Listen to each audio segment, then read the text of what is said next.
Hello, good day! Magandang araw! Ngayon, isang hapon ulit na natapos na naman ang isang araw ng trabaho. At dito ngayon sa magandang view na malapit sa aking pinagtatrabahuan. At nais ko kayong batiin ng isang napagandang araw mula sa ating Panginoon Diyos. Ngayon, mag-share muli ako ng isang video tungkol sa librong aking nasulat na pinamagatang This Book is for You, Success in God. Siyempre sa mga di pa nakabasa ng libro o kaya sa mga gusto makakuha ng libreng kopya, nasa baba lang po ang link. Libre lang po ito. Pwede nyo lang i-click ang link at maaari po kayo makakuha ng kopya. At naway mas basang kayo ng Panginoon Diyos, maging biyaya ito sa inyong buhay kapag inyong binasa. Kung meron kayong katanungan sa mga nagbabasa ng libro ko, meron kayong katanungan, maaari kayong magmensahe at pwede nating pag-usapan at pagnilay-nilayan. So ngayon sa parte ng video na ito, ay sa video ito, nais ko na i-share ang tungkol sa isang parte sa part 3 ng sulat kong libro sa may part ng Success in God, sa may part kung saan merong heading na feelings and bits of emotion. So feelings and bits of emotion, may subheading na expert control at feel free. So feelings and bits of emotions, madalas sa parte ng one to, ang focus ng part na to ay tungkol sa pagkakaroon natin ng expert control. Dalawang bagay yon. Una, syempre sa expert control, tapos sa kalawa sa pagkaroon ng feel free. So sa parte ng expert control, hinihikayat ko kayo na sa pagbasa niyo libro dito, na hinihikayat ko kayo na magkaroon ng desire na maging in control sa ating emotions. Sa may 1 Thessalonians chapter 5, may parte doon na sinabi ni God na through kay Apostle Paul, sinabi ni God na rejoice always. So piliin natin na magkaroon ng kasiyahan palagi. So ibig sabihin nun, meron tayong choice na maaari nating piliin. O so ibig sabihin nun, meron tayong control para piliin na tayo magkaroon palagi ng kasiyahan. At kung isipin natin at ating obserbahan, kadalasan ng mga nagtatagumpay ay yung mga taong marunong mag-control ng kanilang emosyon. Aminin ko bilang tao, mahirap minsan na kontrolin yung ating emosyon, lalo na kung maring tayo ay wala sa mood, maring tayo ay pagod. Minsan madali tayong magalit pag pagod tayo, wala tayo sa mood, pag hindi okay ang ating kalusugan or pakiramdam, madali tayong emotionally irritated. Pero sinabi ng Diyos na rejoice always, na nagsasabi na dapat meron tayong maging control sa ating emosyon. So masabi ko magawa natin to kapag kakibat natin ng Diyos.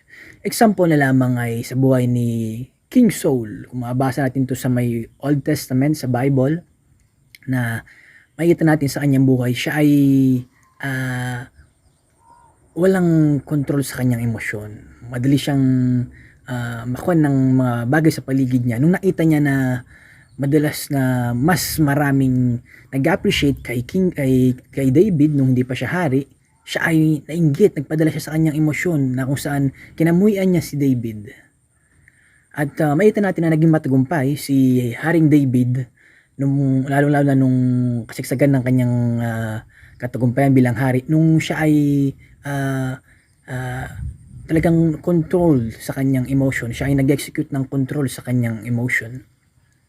At makita natin na nagsimula ang kanyang testing or spiral down nung panahon na siya ay hindi naging control sa kanyang emotion, na kung saan siya ay nagpatukso o natukso siya kay Bathsheba. So hindi sinasabing dapat ganito ganyan perfecto tayo, pero sa parte ng na to na nasulat ko sa libro, inihikayat ko kayo na i-maximize natin yung gift ni God, na maaari nating kontrolin ang ating emotions. Maaari tayong choice para maging expert sa pag-control ng ating emotions, na kung saan kung pinipikon man tayo, naasar tayo, alam natin na,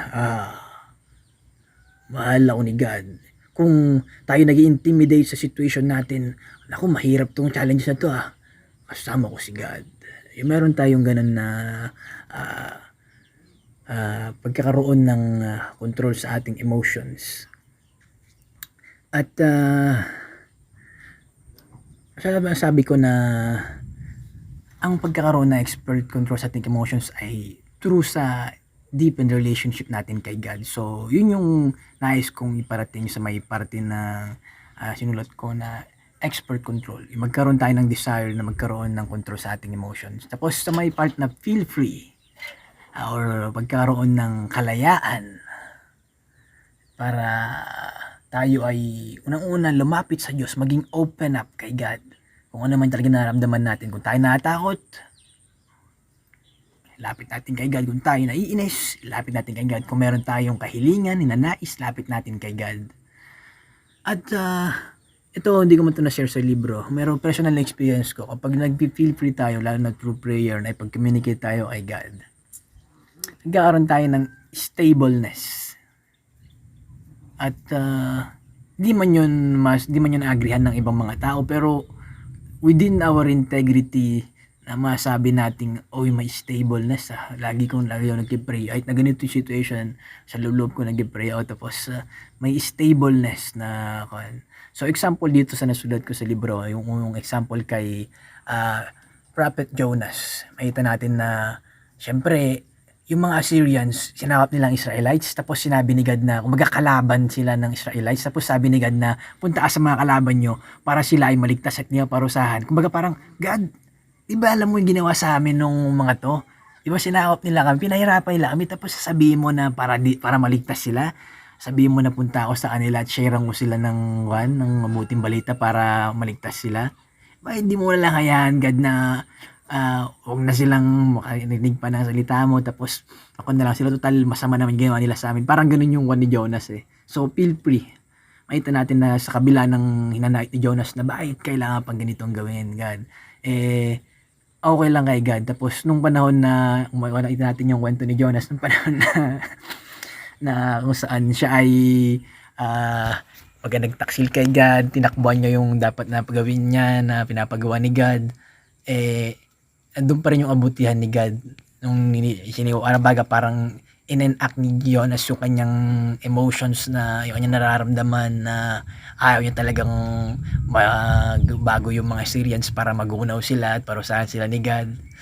Kita natin yung doon. Tapos nung panahon pa na nagpahinga na siya, tapos siya nang preach yung mga nag-preach sa Syrians tapos may panahon na sa later part ng libro na yun, ng ulang libro ni Jonas, may sa atin sa Bible, makita natin doon na nagpahinga siya sa ilalim ng isang vines or ng isang